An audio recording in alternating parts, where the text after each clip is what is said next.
Hello everyone, मैं Anita Thakur. Welcome to my YouTube channel. और आज हम लोग पढ़ने वाले हैं class 11th history chapter first जो है, तो उसमें हम लोग पढ़ेंगे अर्ली इनकाउंटर्स के बारे में और हंटर गैदरर्स के बारे में जो कि अफ्रीका में पाए जाते थे। ठीक है, तो सबसे पहले अगर हम लोग बात करें, कुछ अकाउंट्स हमें ऐसे मिले, कुछ ऐसी स्टडीज़ करी गई जिससे हमें यह पता चला कि एक मेंबर था, अफ्रीकन पैस्टोरल ग्रुप से बिलोंग करता था, जिसका इनिशियल कांटेक्ट जो था वो 1870s में पाया गया। और साथ में कौन था वो?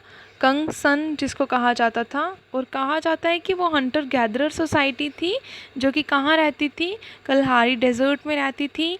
और जब उनको फर्स्टली किसी ने देखा उस एरिया में, तो उन्होंने कहा कि बहुत ही स्ट्रेंज फुटप्रिंट्स थे उनके, बहुत अजीबोगरीब सैंड पर देखने को मिलते थे, रेत पर। तो उनको देख के बहुत आश्चर्य हुआ कि किस तरह के लोग हैं जो कि यहाँ पर रहते हैं। तो उनको ना देख के वो डर जाते थे। जो वहाँ पर हंटर गैदरर सोसाइटीज़ थी ना, वो उनको देख के डर जाती थी। और जब वो किसी भी स्ट्रेंजर को देखते तो वो ना छुप जाते थे। और उसके बाद जब भी उन्होंने देखा कि हाँ, वहाँ पर तो विलेजेस भी हैं, लेकिन वो विलेजेस ना हमेशा एम्प्टी दिखाई पड़ते हैं, मतलब कि वहाँ वो खाली होते हैं। क्यों? क्योंकि जब भी उनको किसी भी स्ट्रेंजर के आने की खबर होती या पता चल जाता, तो वो उस एरिया को छोड़ के बुशेस में हाइड हो जाते, मतलब जाके वो झाड़ियों में छुप जाते थे। तो उससे हमें ये पता चला, जो आर्कियोलॉजिस्ट थे या फिर हम लोग बोल सकते हैं जो हमें रिटर्न में प्रूफ मिला, तो उससे ये पता चला कि हाँ, वो तो बहुत अच्छे लोग थे जो लोगों से डरते थे। और वो डरते क्यों थे? क्योंकि वो वीक थे, इसलिए वो डरते थे। तो इसलिए जो मतलब जो थिंकिंग कर सकते थे लोग, उनको ये लगा कि हाँ, अभी हम लोग क्या कर सकते हैं, इन पर रूल कर सकते हैं। और जस्ट उनने रूल करना स्टार्ट कर दिया। और उस टाइम पर कोई किलिंग नहीं होती थी, ना ही कोई फाइटिंग होती थी। तो उसके बाद यहाँ पर बताया गया, ये जो इनकाउंटर्स थे और जो हंटर गैदरर्स थे, वो आप लोग नेक्स्ट आगे पढ़ोगे यहाँ पर। तो चलिए आगे हम लोग इसको भी स्टार्ट कर देते हैं। हंटर गैदरर्स सोसाइटी जो थी, वो प्रेजेंट टू पास्ट हम लोग किस तरह से उसको स्टडी करते हैं।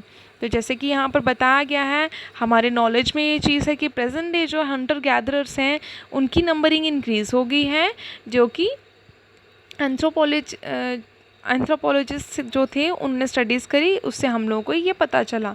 और बहुत सारे एक क्वेश्चन जो है वो अराइज होता है कि हाँ, क्या ये इन्फॉर्मेशन है वो एक थ्रेट काज कर रही है, क्या किसी तरह की प्रॉब्लम फेस करनी पड़ सकती है, जो मतलब हंटर्स की जो लिविंग है या गैदरर्स की जो लिविंग है, उनको अंडरस्टैंड करना हमारे लिए कितना ज़रूरी है। तभी हम लोग पास्ट सोसाइटीज़ को स्टडी कर मतलब पास्ट स्टडी सोसाइटीज़ को स्टडी करने का मोटिव यही है, ताकि हम लोग ये चीज़ पता कर सकें कि वो लोग किस तरह से रहते थे, क्या खाते थे, क्या पीते थे, और मतलब किस तरह से हंटिंग करते थे।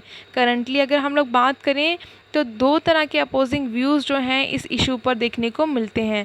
तो वन साइड अगर हम लोग फर्स्ट साइड की बात करें, तो वहाँ पर स्कॉलर्स जो हैं वो डायरेक्टली ये अप्लाई करते हैं कि एक स्पेसिफिक डेटा होता है जिसके अकॉर्डिंगली प्रेजेंट डे के जो हंटर गैदरर्स सोसाइटीज़ हैं, उन्होंने आर्कियोलॉजिस्ट की हेल्प से क्या किया है, पास्ट की कुछ टेक्निक्स को वो आज भी यूज़ कर रहे हैं, लेकिन वो मशीनरी का यूज़ करते हैं, पास्ट में वो टूल्स का यूज़ करते थे।